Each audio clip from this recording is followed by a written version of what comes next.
Queridos irmãos e irmãs, no dia de hoje, continuando o nosso retiro quaresmal, temos falado, temos trabalhado há um tempo essa temática da luta contra os pecados originais, contra os pecados capitais. Ontem falávamos da luxúria, tínhamos já explicado um pouco sobre esse pecado, as consequências desse pecado. Ontem falamos remédios, maneiras objetivas de lutarmos contra esse pecado. E hoje eu vou abrir um parênteses, dar uma pausa. Amanhã a gente continua essa temática da luta contra os pecados capitais, para falar de algo que está no meu coração hoje de manhã, ao perceber o evangelho do dia, o evangelho do filho pródigo. Para mim é um evangelho que me fala muito ao meu coração. Eu sempre sou muito tocado por esse evangelho. Na verdade é incrível, eu já li esse evangelho tantas vezes porque eu gosto muito dele, mas muitas vezes quando vou lê-lo eu choro, emocionado como a maneira como o pai, isso me toca muito, essa experiência que o filho pródigo fez, que quando ele decidiu voltar, o pai viu que ele estava voltando e foi ao seu encontro, É muito forte isso, Porque Deus é assim. Deus, ao ver que estamos voltando, Ele vai ao nosso encontro, e nos acolhe, nos abraça, e nos cobre de beijos, como diz a palavra. É uma passagem, é uma parábola, uma história que Jesus contou para mostrar àquele povo quem era Deus. Qual foi a intenção de Jesus ao contar essa parábola? Jesus contou essa parábola para que as pessoas entendessem quem era o Pai. E pensa numa época, num tempo em que as pessoas tinham uma visão de Deus muito diferente da visão que nós temos hoje, muito diferente da visão que Jesus trouxe. Jesus trouxe essa visão. Jesus trouxe este entendimento de um Deus que é Pai, de um Deus amoroso, de um Deus que vai ao nosso encontro e nos abraça e nos cobre de beijos. O que é isso? No tempo de Jesus, Deus é Yahvé, o nome que não pode ser nem dito, não pode ser nem falado.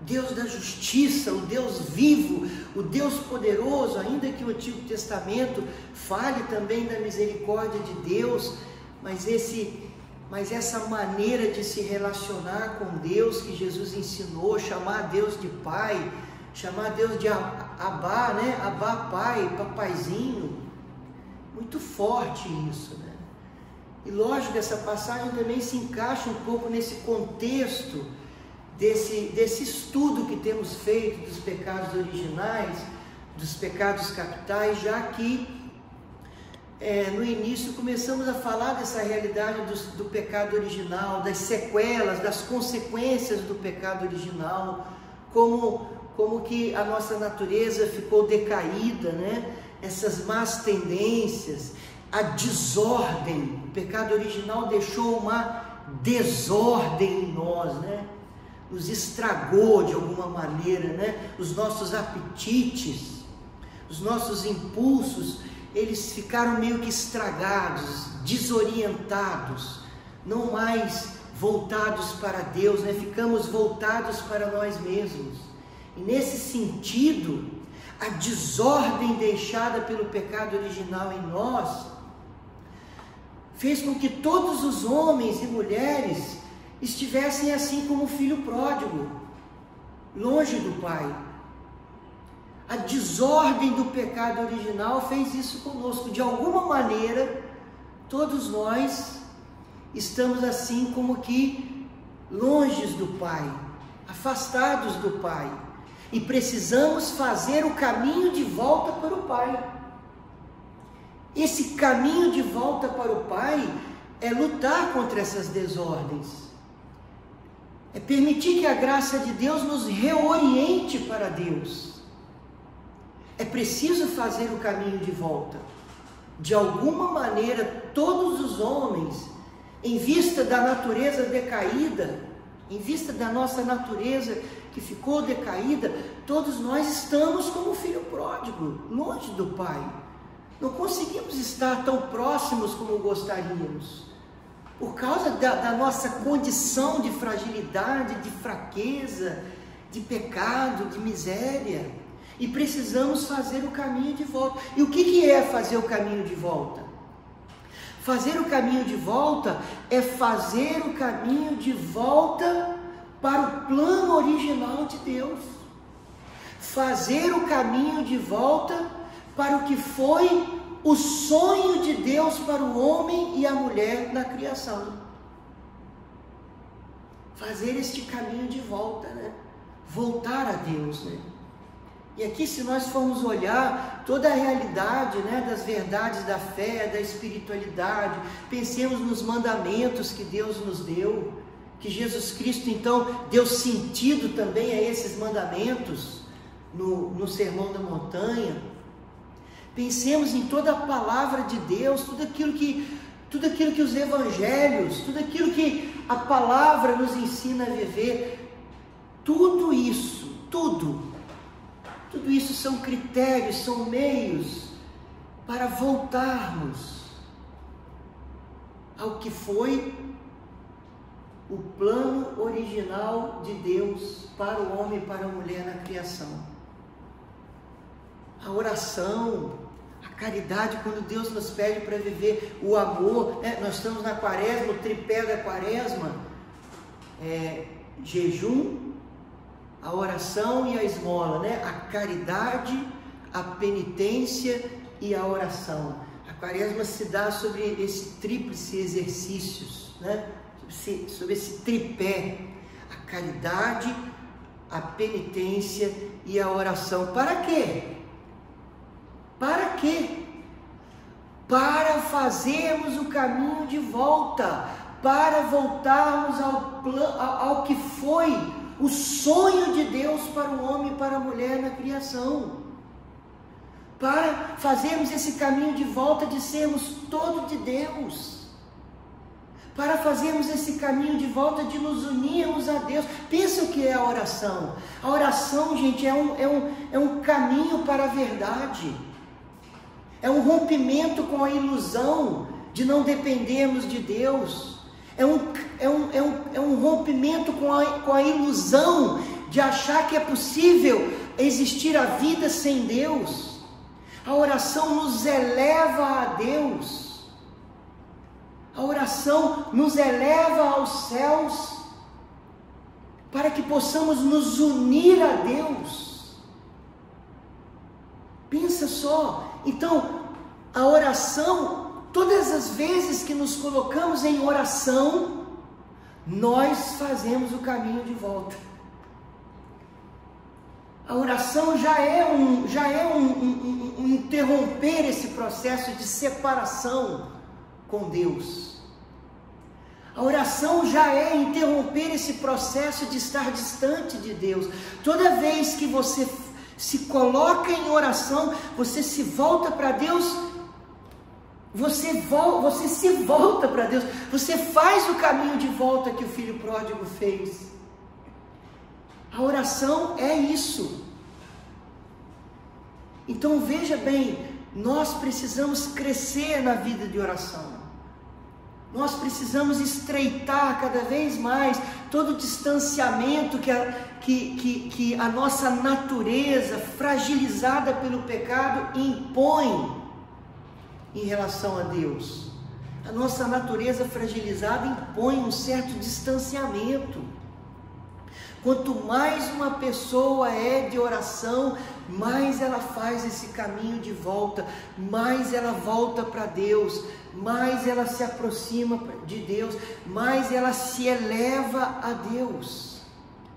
Aquele autor, né, do século IV, Pseudo Dionísio não, Pseudo... Agora esqueci o nome dele. Ele escreve sobre a oração, um dos textos do ofício das leituras, acho que foi na sexta-feira, depois das cinzas, no início da quaresma. Ele diz assim: pela oração, a alma se eleva aos céus, se une a Deus num abraço inefável, como um filho que chorando chama por sua mãe. A alma deseja o leite divino. Fala-lhe de seus desejos e recebe de Deus bens muito acima, dons muito acima do que é visível e natural. Que coisa, né? Veja o que é a oração, né? Se nós olharmos, se nós colocarmos a vida de oração como chave de leitura da passagem do filho pródigo, a gente entende o que é a oração. A gente entende que a oração, pelo pecado, nos separamos de Deus, pela oração, voltamos para Deus. Assim também, de alguma maneira, a penitência, assim também a caridade verdadeira, o amor. E veja bem, gente, quando a igreja fala de caridade, nós somos chamados a buscar, pela graça de Deus, na oração, o amor sobrenatural. Não é apenas um amor natural que nós temos que viver, mas o amor sobrenatural, aquele amor ágape, aquele amor que vem da graça de Deus, o amor sobrenatural que é amar por causa de Deus, amar o próximo por causa de Deus, amar a Deus por causa de Deus, até mesmo o amor sadio a si mesmo, por causa de Deus, por causa de Deus. Aqui começa o amor sobrenatural. O amor sobrenatural é aquele amor forte o suficiente, como eu dizia ontem, para que uma pessoa consiga se esquecer de si mesmo, para que uma pessoa consiga perder para que o outro ganhe, para que uma pessoa esteja disposta a se sacrificar para que o outro alcance um bem. O amor precisa ser forte o suficiente para que eu ame a Deus mais do que a mim mesmo, para que eu ame a vontade de Deus mais do que os apetites da minha carne, como eu dizia ontem, falando da luta contra a luxúria. O amor sobrenatural é assim, mas o amor sobrenatural não pode ser vivido sem a graça de Deus e, portanto, não pode ser vivido sem a oração, sem a vida de oração. Nós precisamos rezar, e não é rezar só em vista das questões materiais. Eu vejo muitas pessoas baseiam a sua vida de oração apenas em vista do que é dessa vida aqui, dessa terra aqui, apenas pedindo a cura de doença, a libertação disso, a prosperidade, trabalho, dinheiro, não sei o que, proteção. Sim, tudo isso nós temos que pedir e tem que fazer parte da nossa oração, mas nós precisamos viver uma oração mais excelente, uma oração mais espiritual, uma oração mais agradável a Deus.